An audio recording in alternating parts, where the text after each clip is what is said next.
મિત્રો અત્યારે અમે આવ્યા છે કોળાની ખેતરમાં વિનોબા આશ્રમ શાળા ગળત તેમની એક્ઝેક્ટ પાછળ અમે આ ખેતીવાડી બનાવેલી છે। અમારી શાળાના આચાર્ય શ્રી યોગેશભાઈ પણ આજે જોડાયા છે। કોળાની ખેતી તમે જોઈ શકો છો। તો મિત્રો આની અંદરથી કોળાની ભાજી એમના એકદમ કૂણા એવા પીલા તોડી અને આજે અમે કોળાની ભાજી પણ બનાવવાના છે। અમારા બાળકો દીકરીઓ પણ અમારી સાથે જોડાયા છે। તો કોળાના જે પિલ્લાઓ જે નીકળે છે એ પિલ્લાઓને એકદમ સરસ રીતે ધોઈ અને આજે અમે સરસ મજાની ભાજી બનાવવાના છે। એ ટૂંક સમયમાં આપણે એને બનાવવા જઈ રહ્યા છે। મિત્રો આ અમે કોળાની એના વેલામાંથી નાના નાના પિલ્લા એટલે કે કોળાની ભાજી છે તે ખૂટી અને વણી છે અને આ કોળાની ભાજી અમે ટૂંક સમયમાં ધોઈ અને સરસ મજાની ભાજી બનાવવાના છીએ। એકદમ ગ્રામ્ય જીવન જેવું વાતાવરણ આજે તમે જોઈ શકો છો।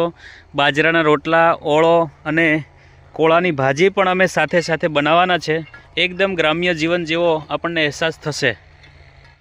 મિત્રો આ કોળાનો વેલો છે તેની આગળનો એકદમ કુમળો ભાગ તેને તોડવાનો અને એની અંદરથી આવા લીલા કલરના પિલ્લાઓ છે એ લઈ અને તેની ભાજી ખૂબ સરસ અને ટેસ્ટી બનશે।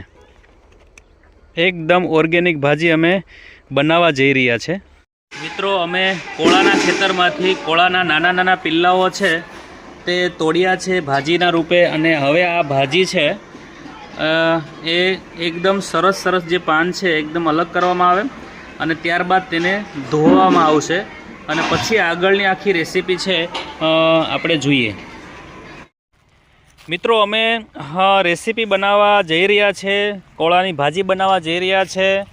તો એમાં એક આ કડાઈ લેવાની અને કડાઈની પાછળ એકદમ કાળું ન થાય એટલા માટે થઈ એને માટી લગાવવાની। માટી લગાવીએ જેથી કરીને એકદમ ધીમા તાપે સરસ રીતે આની અંદર ભાજી છે તેનો વઘાર થઈ શકે। તમે જોઈ રહ્યા છો મિત્રો કે આ કડાઈની પાછળ માટી લગાવવામાં આવે જેથી કરીને એકદમ ગરમ થઈ અને જે કાળો ધાબુ જેવું કાળો પાછળ જે પડે એ ન પડે એટલા માટે થઈ એના ટકાઉ માટે થઈ એક કડાઈની પાછળ માટી લગાવવામાં આવે છે। પછી આપણે ચૂલા પર મૂકી અને એકદમ સરસ મજાની રેસીપી ભાજીની આખી રેસીપી આપણે બનાવીશું।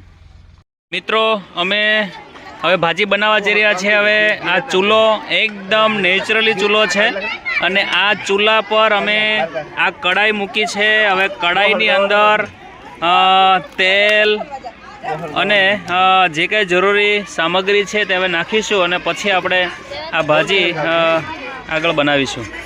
સૌ પ્રથમ આપણે પહેલાં તેલ ઉમેરીશું। વાહ, આજે અમે શિક્ષકો જ આ ભાજી બનાવવાના છે અને ભાજીનો ખરેખર એકદમ મસ્ત સ્વાદ ટેસ્ટી બનાવવાનો છે। પહેલાં આપણે તેલ ઉમેરીશું। પ્રથમ આપણે તેલ નાખ્યા બાદ આપણે રાઈ અંદર ઉમેરીશું એટલે વઘારની અંદર ખૂબ જ ટેસ્ટ આવશે। હા, રેડી પ્લીઝ। હમણાં સ્ટોપ કરી દેવાનું નીચે। પેલા બેટરી કાઢ નાખ ને। બેટરી કેવી રીતે પકડાય મેં તને શીખવાડી દીધી। નીચેથી ઉતર। હા, ત્યારબાદ આપણે જીરું ઉમેર્યું અને હવે કાંદા ઉમેરીશું। નજીકથી ઉતારે હવે કાંદા અંદર ઉમેરીશું। એકદમ સરસ મજાનો વઘાર થઈ રહ્યો છે, તેલ એકદમ થઈ ગયું છે। કાંદાને હવે આપણે કાંદાને હવે એકદમ સાતળીશું એટલે તળીશું। એમ બ્રાઉન કલરના થાય પછી આપણે મસાલા નાખીશું। એકદમ બ્રાઉન કલરના થાય ત્યાં સુધી આપણે એમને હલાવતા રહીશું અને પછી એમની રેસીપી સરસ મજાની ટેસ્ટી એવી તૈયાર થશે કે આપણને આજુબાજુના જે લોકો છે એ બધાને આમ આંગળા ચાટતા કરે।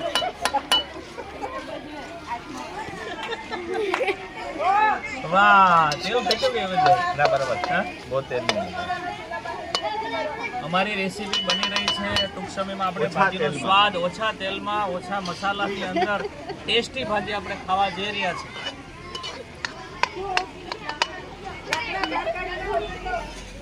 ભાજી આવે ને પછી વાહ, સરસ મજાની ભાજી એકદમ કાપીને તૈયાર છે, ધોયેલી છે, એકદમ સરસ મજાની કોણી કોણી એકદમ કુમળા પીલા છે. અને હવે ત્યારબાદ આપણે ભાજી પણ અંદર નાખીશું પછી હા.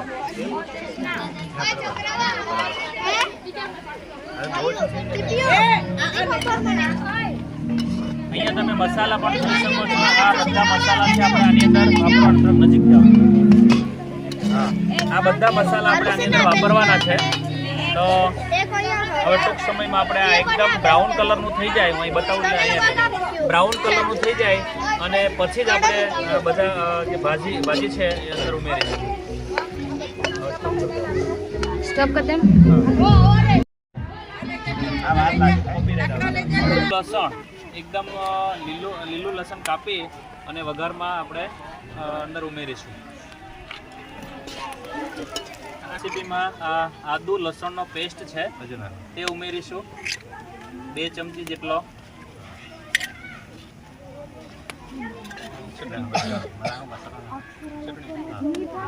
ત્યારબાદ 2 ચમચી જેટલી ચટણી, લાલ મરચું,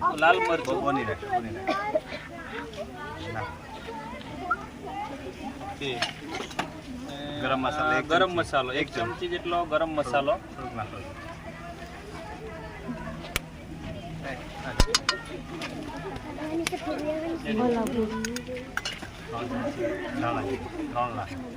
ત્રણ ચમચી જેટલું ધાણા જીરું,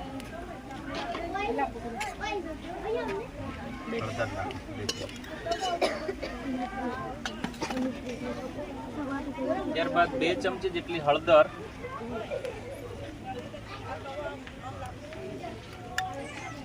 મીઠું નમક 1 ચમચી, 2 ચમચી જેટલું નમક જરૂર પૂરતા પ્રમાણમાં.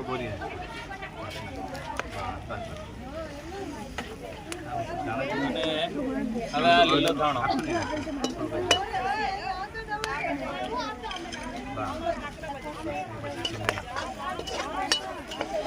છે. મિત્રો, આજે તમે જોઈ શકો છો અમારા બાળકોએ અને તાલીમાર્થી બહેનો દ્વારા ટીમ વર્ક સાથે રોટલા બનાવવામાં આવ્યા અને છેલ્લે અમે એક સરસ મજાની કોળાની ભાજી તમે જોઈ શકો છો. આ કોળાની ભાજી છે અને એ ભાજીને એકદમ સરસ રીતે તૈયાર કરી છે અને હવે આપણે આ રેસીપીની અંદર ઉમેરીશું અને થોડા થોડા અંતરે એને એકદમ હલાવતા જશું જેથી કરીને એ ભાજી છે એકદમ સ્મૂથ થશે અને આખી જ તૈયાર કરવામાં તમામ ભાજી છે એ એકદમ થોડીક આપણે એને શેકાવા દઈશું.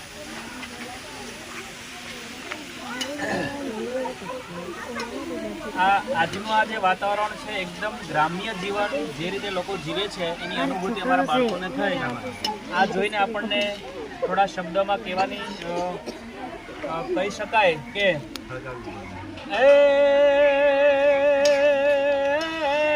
વિનોબા આશ્રમ શાળા ગળતમાં જ રે અને ભૂલો પડ ભગવાન એ તારા મોંઘેરા કરું સન્માન એ તને સ્વર્ગ ભૂલાવું શામળા. વાહ વાહ, ક્યા બાત હૈ, વાહ, તાલિયા હો જાય બચ્ચો. જે અંદર ઉમેરાઈ ગઈ છે, બધા મસાલા નખાઈ ગયા છે. હવે ફક્ત એને થોડા અંતરે હલાવતા રહેવાનું છે એટલે અમારી આ ભાજી સરસ મજાની આ ભાજી એની અંદર તમામ પ્રકારના મસાલાઓ છે, તમામ પ્રકારની જે રેસીપી છે તે રેસીપી આખી અમે તૈયાર કરી છે અને તૈયાર કર્યા બાદ આ કોળાની જે ભાજી છે તે અંદર ઉમેરી છે અને અંદર ઉમેર્યા બાદ થોડા અંતરે આપણે એને હલાવતા રહેવાનું છે અને ત્યારબાદ એક સરસ મજાની આપણે ટેસ્ટી અને મસાલેદાર અને એકદમ મજેદાર આ ભાજી છે એ આપણે તૈયાર થઈ રહી છે અને ત્યારબાદ આપણે એને જમવાની અંદર ગરમા ગરમ રોટલા સાથે ઉપયોગ કરીશું.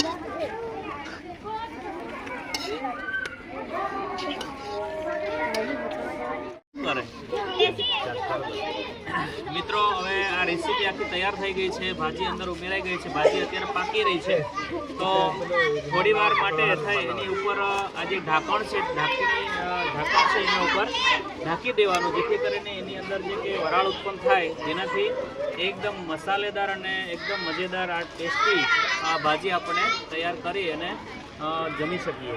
તો આ ભાજી હવે બસ ચડી જવામાં થોડી જ વાર છે, બનવામાં થોડી જ વાર છે.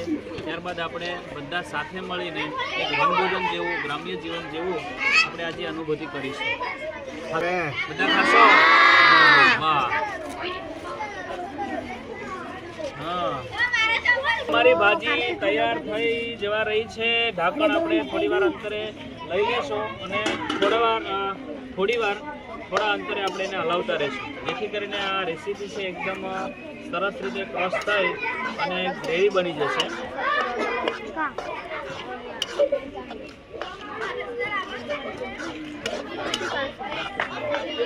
વાહ, સરસ મજાની સ્મેલ પણ આવી રહી છે, જાણે હમણાં આપણે ભોજનની અંદર. વાહ, ક્યાં બાત છે, ક્યાં બાત છે.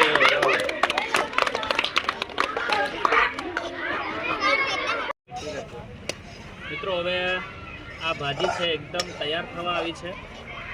તો આજનું આ વાતાવરણ તમે જોયું હશે, ખૂબ સરસ મજાનું એક ગ્રામ્ય જીવન. થોડું પાણી પણ એની અંદર આપણે જરૂર પૂરતું ઉમેરીશું, જેથી આખી રેસીપી છે તે ગ્રેવી જેવી બની જશે અને ખાવામાં એકદમ ટેસ્ટી બનશે.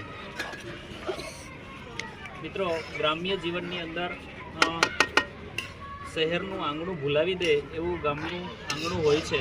આજે અમારા આશ્રમી જીવ એવા વિનોબા આશ્રમ શાળા ગડતના બાળકો આજે સરસ મજાના પ્રવૃત્તિ સાથે અને એકદમ ચૂલાની અંદર જે રોટલા શેકાય છે એ અનુભૂતિ કરી, ગ્રામ્ય જીવનની અનુભૂતિ થઈ. તો ગ્રામ્ય જીવનના આવકારાના શબ્દમાં, કવિ કાગબાપુના શબ્દમાં કહીએ તો, જી તારા આંગણિયા એ પૂછીને જે કોઈ આવે રે, આવકારો મીઠો જી આપજે જી. એ જી તારા આંગણિયા એ પૂછીને જો કોઈ આવે રે, આવકારો મીઠો જી આપજે જી. હેજી તારા કાને રે એ સંકટ કોઈ સાંભળાવે રે, બને તો થોડું કાપજે જી. કવિ કાગબાપુના શબ્દમાં કહીએ તો ગ્રામ્ય જીવન અને આવકારો કેવો હોય તો કે, હેજી તારા આંગણિયા પૂછીને જો કોઈ ઘેરે આવે તો એને આવકારો મીઠો આપ્યા. આવું અમારું આશ્રમી જીવન વિનોબા આશ્રમ શાળા ગડતની અંદર આ દિવસો આશ્રમી જીવન સાથે બાળકો જીવી રહ્યા છે, એની અનુભૂતિ આજે તમને જોવા મળી છે. મિત્રો, કોળાની ભાજી તૈયાર થઈ ગઈ છે. બસ થોડી જ વારમાં આપણે એને નીચે ઉતારી લઈશું. હા, પછી આપણે બધા સાથે મળીને ખાઈશું, જમીશું. બસ હવે આ ભાજીને થોડી જ વારમાં આપણે તૈયાર કરવાના છે, પણ તેની અંદરથી થોડું તેલ છૂટું પડે ત્યાં સુધી આપણે એને એકદમ શેકાવા દેવાની છે, જેથી કરીને ખૂબ સારી રીતે ગ્રેવી બનશે અને આપણને જમવામાં પણ ટેસ્ટી લાગશે.